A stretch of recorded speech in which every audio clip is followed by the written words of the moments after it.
Hi! Welcome again to the Advanced Level Learning Path. We will now begin exploring advanced data processing features. In this video, I will show you how to create new variables with the Calculate Variable Pipeline step. The Calculate Variable step is an all-purpose formula parser to create new variables in a more Excel-ish way.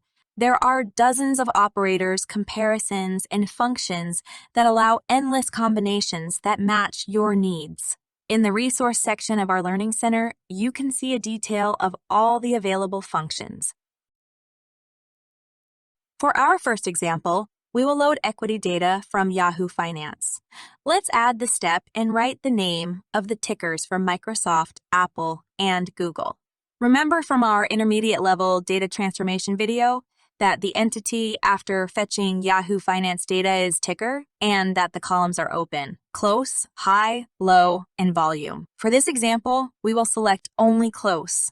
The first calculation will be very simple. At the top, we will write the name of the new variable, and in the box below, the formula. The syntax will look very similar to other tools you probably use. Here you can use the @ sign to make reference to variables in the dataset. For example, writing at and AC, the variable close will appear. With an asterisk and 2, you can multiply. For our next example, we will add a formula.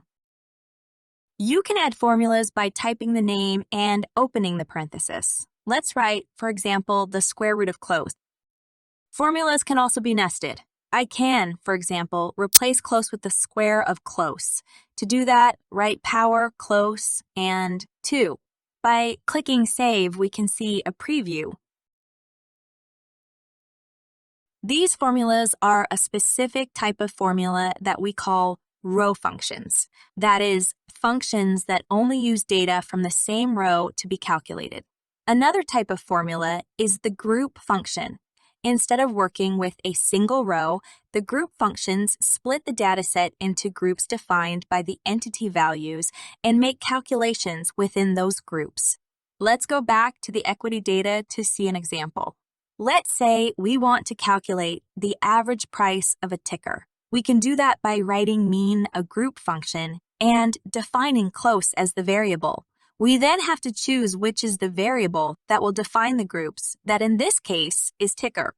Doing this, we are creating a new variable where each row has the average price of each ticker. There are lots of group functions that you can use, such as minimum, maximums, cumulative sums, ranks, quantiles, or variance. The next group of functions is the rolling window functions. Rolling windows are a special class of group function. Calculations are made within a group and also within a rolling window. You have to define not only the group, but also the number of periods to be included in the rolling calculation. So, in this example, we will calculate the average price for each ticker again, but this time is a moving average of 30 days. Notice how this formula looks very similar to the mean formula, but now it includes the number of periods. The two new variables that we have calculated look like this. There is much more to learn in the Calculate Variable step. I recommend you explore the Quick Tips section on the Learning Center to get inspiration. See you in the next video,